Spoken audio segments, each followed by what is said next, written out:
Quick question. What's the English word for that feeling when you're almost hungry but not quite? Frustrated, annoyed, irritated? Exactly. See, you felt it before you could name it. And that's the problem. You know the feeling, you just don't know the word. Not anymore. This is the HZ English Pod. Let's learn how to speak your feelings clearly, naturally, confidently. Sophie, let's start simple. 4 feelings everyone should know. Number 1. Happy. I feel happy. Say it with me. I feel happy. Number 2, sad. I feel sad today. Again, I feel sad today. Number 3. Angry. I'm a bit angry. One more time. I'm a bit angry. And number 4, scared. I feel scared. Together, I feel scared. 4 words, 4 feelings. That's your foundation. Okay, but here's the thing. You don't always feel just happy. Right. Sometimes you feel excited. I feel excited. That's happy plus energy. Or maybe you feel calm. I feel calm.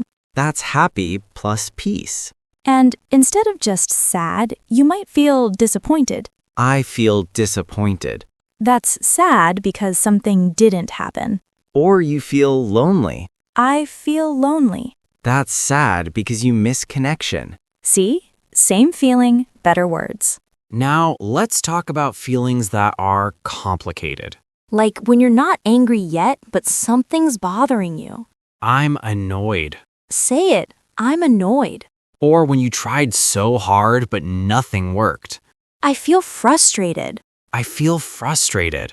What about when everything happens at once? I feel overwhelmed.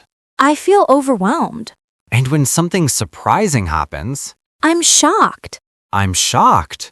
These aren't beginner words. These are real life words. Okay, mini challenge. I'll describe a situation. You say the feeling out loud. Ready? Situation 1. You studied hard and passed your exam. What do you feel? The answer? I feel proud. Situation 2. You're waiting for important news and can't stop thinking about it. What do you feel?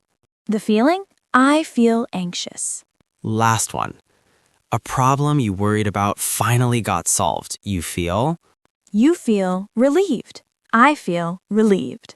See? You're already thinking in emotional English. Here's why this matters. When you can name your feelings in English, You can have real conversations. not textbook talk, real human connection. How do you feel isn't just a question. It's an invitation.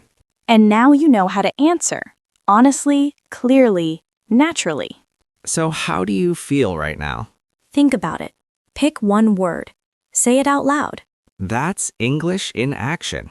Thanks for practicing with us today. Listen daily to the HZ English Pod.